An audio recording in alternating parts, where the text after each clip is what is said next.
DJ Ferris. It's Chicago, nigga. It's the real one. Hit me. Only one is pulling shit the fuck up. Let's get sports talk. We can talk about the radioactivity with Kyrie Irving. Let's remember he's a champion. And let's remember that this is a brother that in 2 NBA finals when he was healthy, he averaged 27 in one and 29 in another. Kyrie Irving is the truth and a half. And I know you're not saying otherwise, Max. I'm just saying that when you compare it to Boston, remember Boston didn't have the depth that the Brooklyn Nets appear to have. That's number one. Number two, when you pay attention to the Brooklyn Nets, understand sometimes we look at guys and their talent and what they bring to the table. We don't pay attention to what's required to beat them. For example, they lose a game last night to Portland. Do you know why they lost to Portland? Because as Garrett Temple was telling his teammate, I don't give a damn if Michael Jordan is standing in the corner. Leave him alone. Guard Damian Lillard. Because this brother's going to pull up from the parking lot, okay? What I'm saying to you is that it takes that. And so as a result, they were willing to leave a Grant open. They were willing to leave a Melo open. They were willing to lay off a C.J. McCollum with his back issues to some degree, etc., etc. If you're not going against Steph Curry and Klay Thompson, who do you really have to worry about in the NBA that is going to shoot you out of a game the way that Portland or Golden State could potentially do so? So if you're the Brooklyn Nets, you don't really have to employ that level. Correct me if I'm wrong, Coach, because you're the coach. You would know better than me. But you don't really have to do what they did last night, to rely on those big guards, those sizable forwards that have athleticism and the speed to get out and defend perimeter shots and what have you. Most teams can't do what Portland did to them last night. Most teams can't do what Golden State, when Steph and Klay are healthy, could do to you every night. And as a result, I think that's why Brooklyn is going to be lethal, because they got a whole bunch of dudes that can do some things. Go ahead, Kevin Durant. Yes, they're going to be one of the top teams in the East next year. But at the same time, you're going to see how this is going to work between KD and Kyrie. You know, Kyrie is ball dominant. So you got to see how this is going to match together. Because LeVert going to be their third scorer on their team. He's going to be the third guy. But I feel like it's going to work between KD and Kyrie. But I think it's going to be some kind of up and down. You know, first little game. Then once they get into that rhythm, then you're going to see them mashing together. But they're going to be a much top team once those two is back on the floor, because I feel like it's going to work.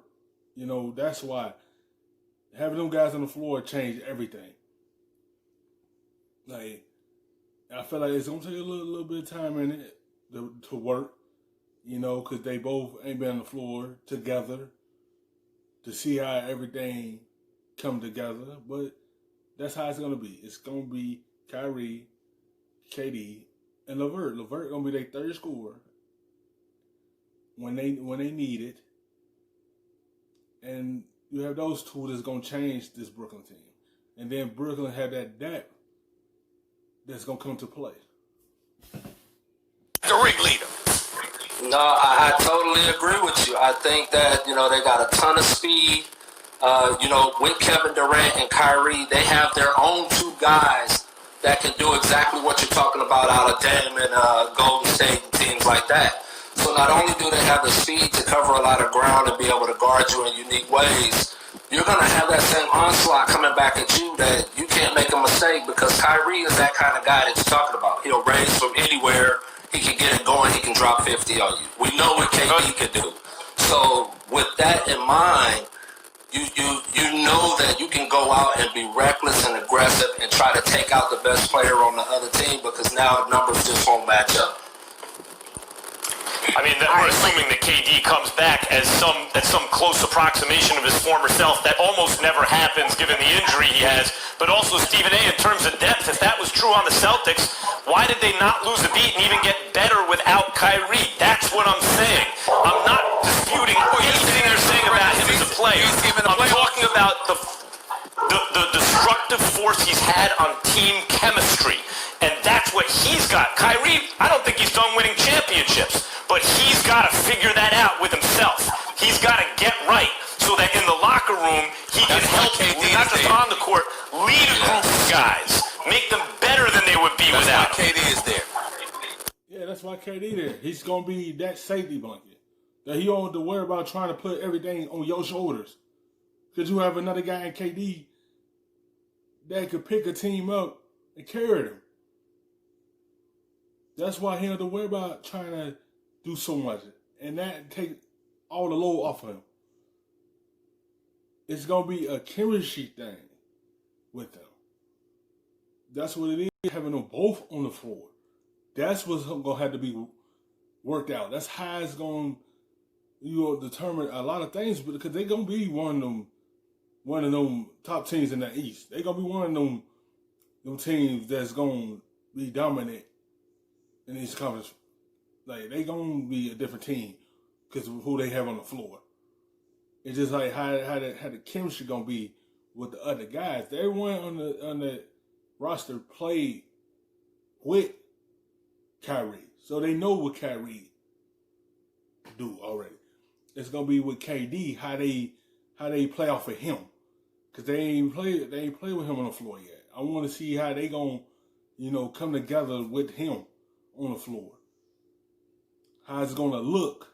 How everything's going to be on the same page. That's the only thing.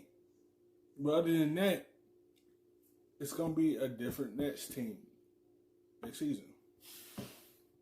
That's why KD is there, like the coach said. Yeah. KD balances it out. I think that's what Kyrie has always needed. He needs somebody there that is as good, if not better than him on some nights. And that gives Kyrie balance, I think. And, he didn't have that in Boston. And Boston was talented. Don't get me wrong. That team was a good team, playoff team, a lot of young talent. But he didn't have that counterbalance in a guy over there that he looked at and said, okay, this guy, I got to look at him and respect him on the same level as I look at myself. And I think KD brings that in with his credibility. That's probably played a part of him leaving Boston. Because Kyrie felt like he had to put up the numbers. He had to lead Boston. He had to be the guy that ordinated for them to win. It seemed like he didn't trust them. Because he had Tatum and Brown and Hayward, but it just seemed like he wasn't trusting them. And that's why he's in Brooklyn with Kevin Durant. Because he feel like he have enough in him. He feel like he have a guy that could pick up the slack for him. He just ain't feel like the other guys in Boston could pick up the slack for him. That was a solid young team in Boston. In his championship pedigree, just as LeBron did in Cleveland. So I think it's going to be fun to watch them come together. That team is going to, just every night watching them offensively is going to be a treat for everyone because they're going to be balling. They're going to be playing fast. They're going to be putting up some historic numbers, I think. Thanks for watching ESPN on YouTube. For